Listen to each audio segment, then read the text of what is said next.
Bronswik affair? Doesn't mean much to me. Bronswik affair? I don't remember at all. Brunswick? No, I don't. No. No. No, I don't. What affair is that? The Bronswik affair? No, I don't. I really don't know. I have never heard about it. No? What is it about?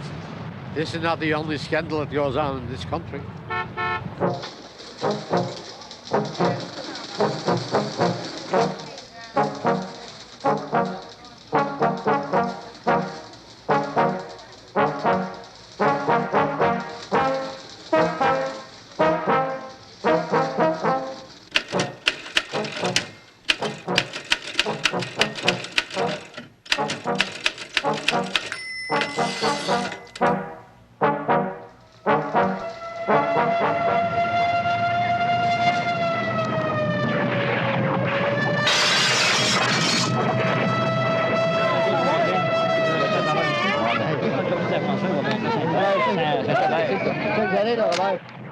October 22nd, 1964. Mrs. Bernice Hemingway begins a family wash that will end in tragedy. She puts 18 jumbo-sized boxes of Zuck laundry detergent into her washer at one time. Can she still recall that day? Sure I do, of course. But it's difficult for me to talk about it. It was too traumatic. I just don't want to talk about it. 3 days later, Theo Touchette pulls into Andre's self-serve gas bar and buys 47 gallons of super. His tank only holds 12. Hey! But for the quick thinking of garage owner Andre Martin, the consequences of Mr. Touchette's actions would have been disastrous. Yes, I remember that day, but I would like to forget about it. Like Bernice Hemingway and Theo Touchette, every one of these people displayed the same kind of erratic behavior. Most refuse to talk about it. All are fated to bear the emotional scars for life. At the time, these people had another thing in common. They had all watched the same brand of television set, the Bronswik. This set had all the characteristics of an ordinary television, but a tiny electronic component, ingeniously concealed, gave this unassuming device inconceivable powers. 1734 Edison Street East, Apartment 6. Our story begins here.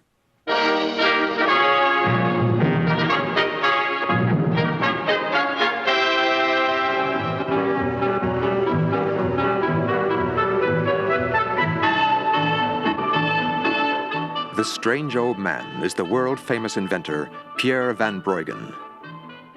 After long years of arduous labor and exhausting research, Van Bruggen has finally succeeded in perfecting an invention that had been his lifelong dream: television. He unveils his great discovery to a waiting world, which could hardly have waited any longer.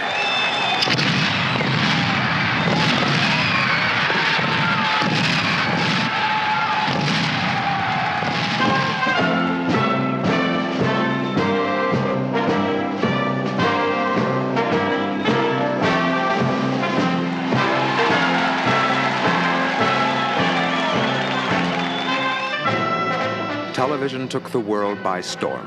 It was irresistible. As sales boomed, manufacturers struggled valiantly to meet the universal demand. Within a few short years, there was a television in every home.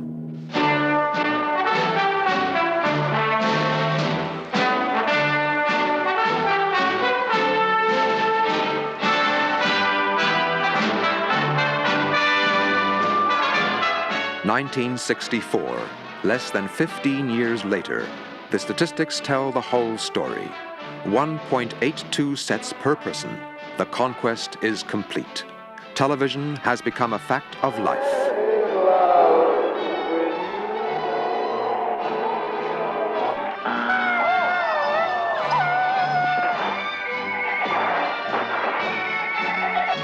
Very much. But not tonight. No, not tonight. Television is the success story of the 20th century. Its future seems assured, at least until the 12th of July, 1964.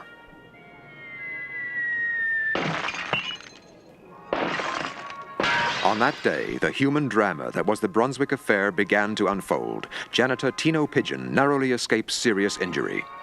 My shift was almost over.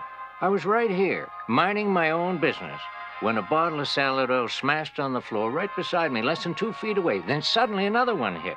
I looked up at the escalator just in time. Then about 20 bottles fell all at once.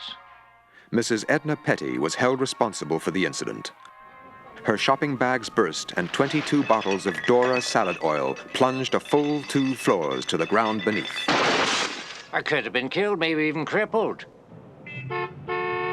For almost 20 years, Sam Brisket had bought his morning paper at Kathy's Corner handy store and waited patiently nearby for his bus. Mr. Brisket had no car.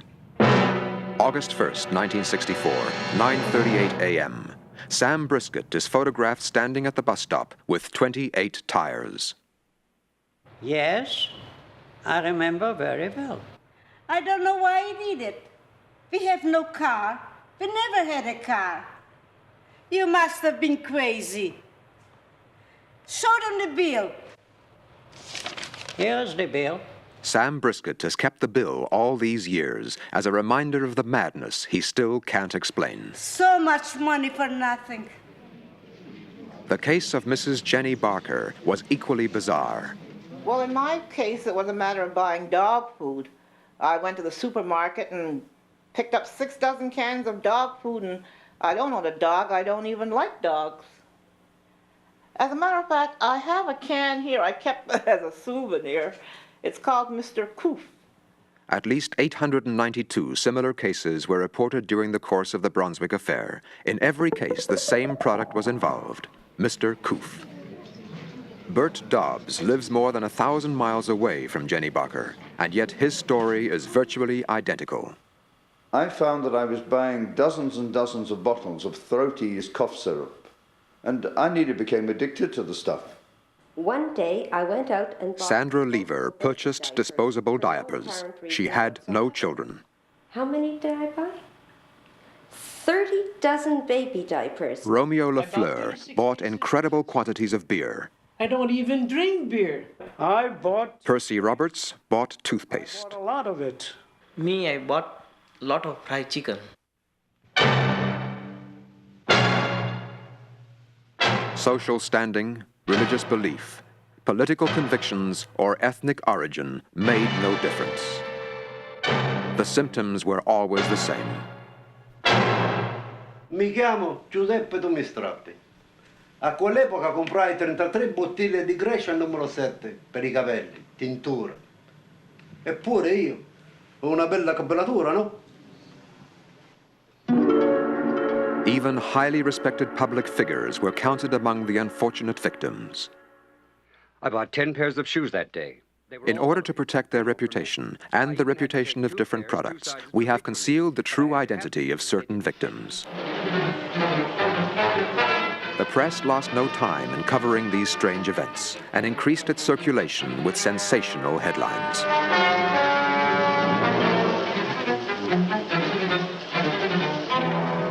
September 4th, 1964.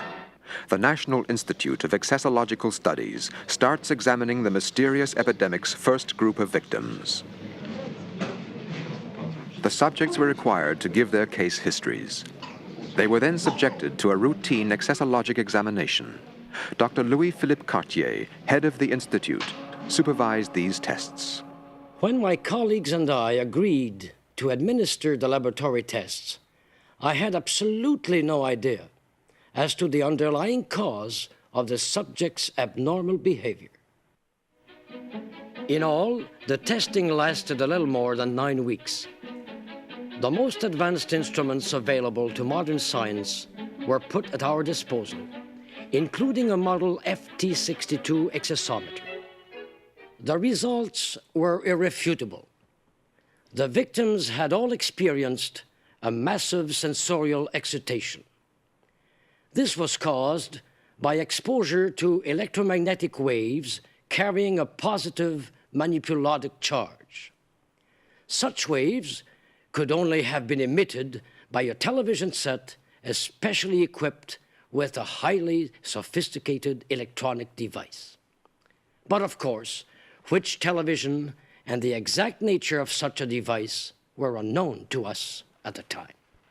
To find out more about that television, detailed questionnaires were distributed to the test subjects. Their responses were analyzed carefully.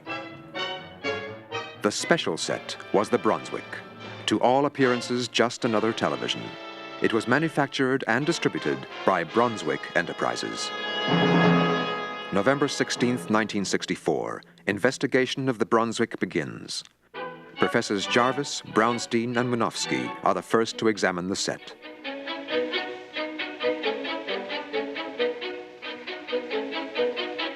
They reach a consensus as to the fundamental nature of the unknown electronic component and begin an exhaustive and methodical examination. In the end, they are forced to concede defeat. They are quickly replaced by Professors Cameron and Goldsmith of the International League of Electronic Communicators. However, due to a slight difference of opinion over an elementary algebraic principle, Professors Cameron and Goldsmith were unable to arrive at a conclusive result. With their departure, only one ray of hope remained. Edwin C. Kwong, the world's greatest expert in the field of electronics, a two-time winner of the Nobel Prize. November 27th, 1964. Dr. Kwong begins his own analysis of the Bronswik. Where his colleagues had failed, he succeeds. To his considerable satisfaction, Dr. Kwong discovers this miniature marvel, one of the greatest achievements in the field of cybernetics. It is a masterpiece of electronic design.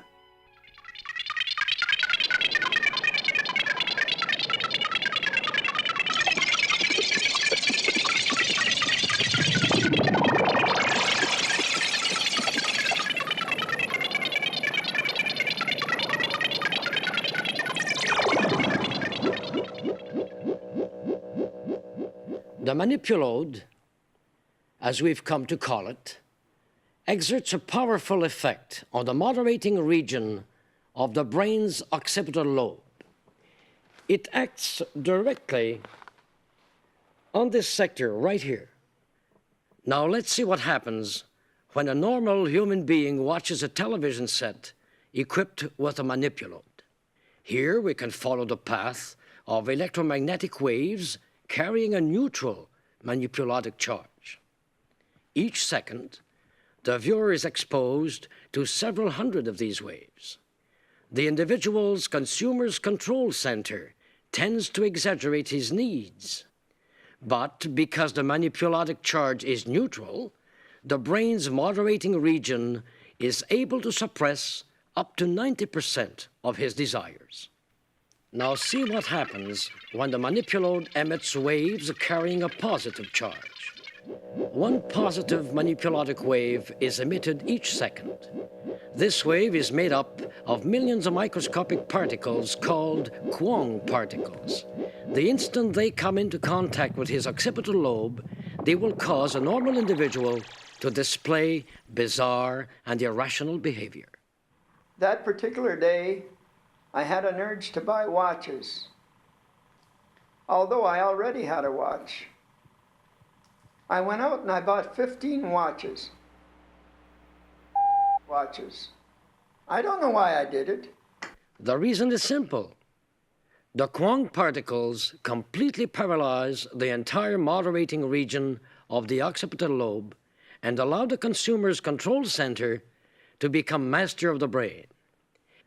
Its inflated desires become absolute commands. The particles' effects last a minimum of 27 hours. In no time at all, reports of this peculiar chain of events had reached every corner of the civilized world. The public knew all about the Bronswik now, about the unique manipulode. What people still didn't know was who was responsible for instigating what had become known as the Bronswik Affair. December 3rd, 1964, the powerful multinational Iconaki Corporation is implicated publicly for the first time. Iconaki was my first employer. The anonymous testimony of a former Iconaki employee breaks the official inquiry wide open. I changed my job to ICU Promotions, where I had to screen these films for them. But I just showed the films. I didn't screen them. I didn't watch them at all. ICU, the system. The 13th floor of the Iconaki building. The offices of ICU Promotions, an affiliated enterprise. A discreet search of the premises allows the authorities to gain possession of some highly compromising documents. Among others, the name of W.H. Bratberg figures prominently. He is president and director general of Bratberg Fabrics. In 1964, Bratberg Fabrics shows a staggering profit of 953%, its best year ever. The company is frequently referred to in the files found at ICU Promotions. Paul F. Vickers, Samuel Johnson, and Anthony Mayers are the principal shareholders in Multi-Products International, makers of such products as Mr. Koof, Zook, and Dora. Like W.H. Bratberg, these men are suspected of having engaged the services of ICU Promotions to boost their sales. All seem to have followed the corridor leading to this agency.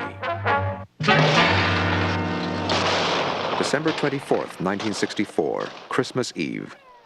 Violent demonstrations break out in several shopping centers. There are many arrests. Hundreds are injured.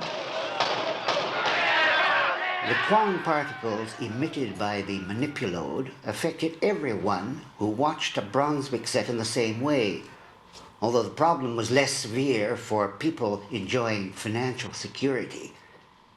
It was easier for them to support their habits, so to speak. But what about the less fortunate ones, the members of the working class? You can imagine how it affected them. Shoplifting hit epidemic proportions. Burglaries abounded. There was constant rioting in the streets. The situation finally got out of control. It was just too much for the authorities to handle. But these aren't common criminals we're talking about, remember. These are honest, hard-working citizens. But under the sinister effects of the manipulode, they would stop at nothing to satisfy the unnatural demands of their overstimulated consumers' control center. Of course, technologically, the manipulode was years ahead of its time, but in my opinion, we were lucky the Bronswik affair took place when it did.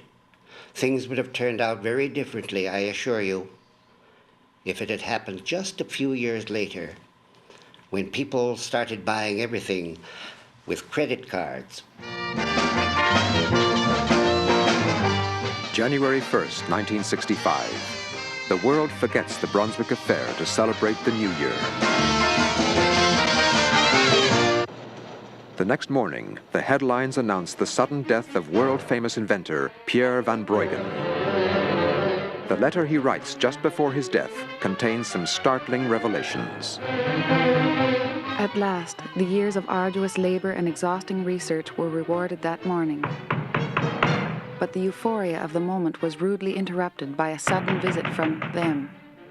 They asked me to come and work for them, an offer which, of course, I couldn't refuse. At the time, I was naively convinced that the future of modern science lay in the hands of the world's corporate giants. On July 2nd, 1960, I finished work on a delicate electronic device which I believed was intended for therapeutic use only.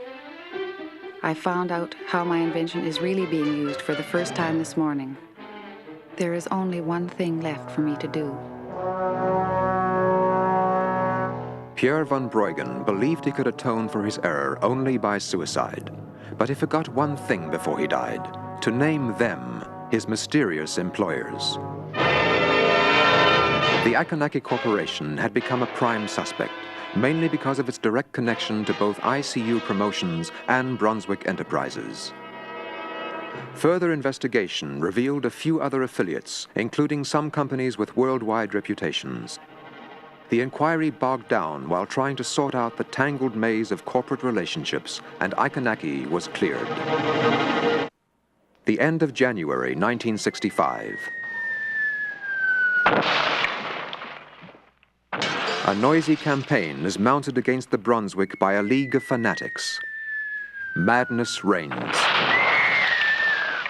Hundreds of Bronswik television sets are destroyed each day, along with some normal ones. Early February 1965, television is going through the darkest period in its history. After I heard about all this, I stopped watching TV for at least 3 or 4 days. After this, I didn't watch television for some 5 months. It was 1 month. Television ratings plunged to a record low. For the first time since its creation, the future of television is in serious doubt. February 12th, the Spencer government orders a special cabinet meeting to deal with the Bronswik affair. A solution must be found. Emergency measures are quickly adopted. February 16th, the 37th Regiment of the National Guard is mobilized.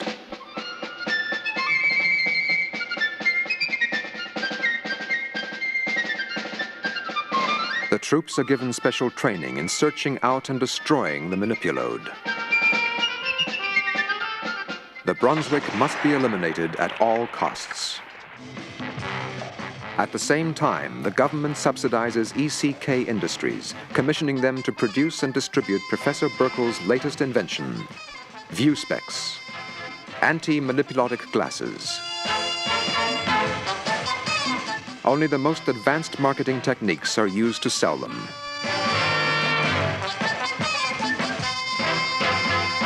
Available at these fine stores. March 1965. The ratings don't improve. A massive nationwide publicity campaign is launched in an attempt to restore public confidence. Hi, I'm Pete Capo, and believe me, the Bronswik affair is all over. Hello, I'm Harold Forsyth. You know, we all have to face setbacks and difficulties in our everyday lives. Difficulties like the Bronswik affair. Well, the good times are back, believe me, because the Bronswik affair is all over. Now my mommy lets me watch TV because the Bronswik affair is all over.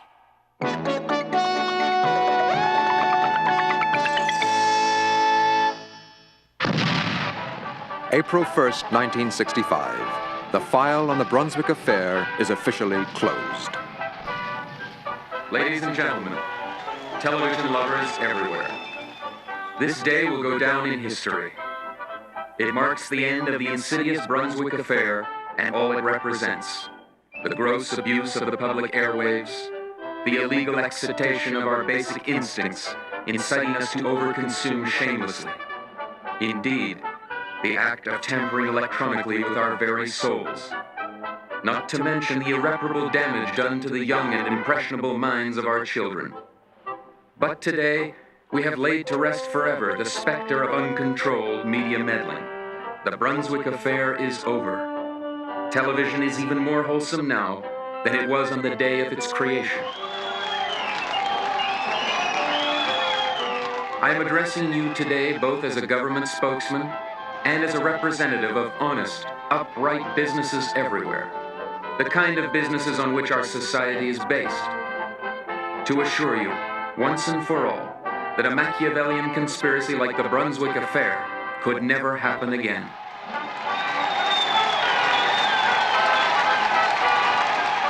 I give you my solemn pledge that television, one of the marvels of modern science, is safe for our children once more. Thank you.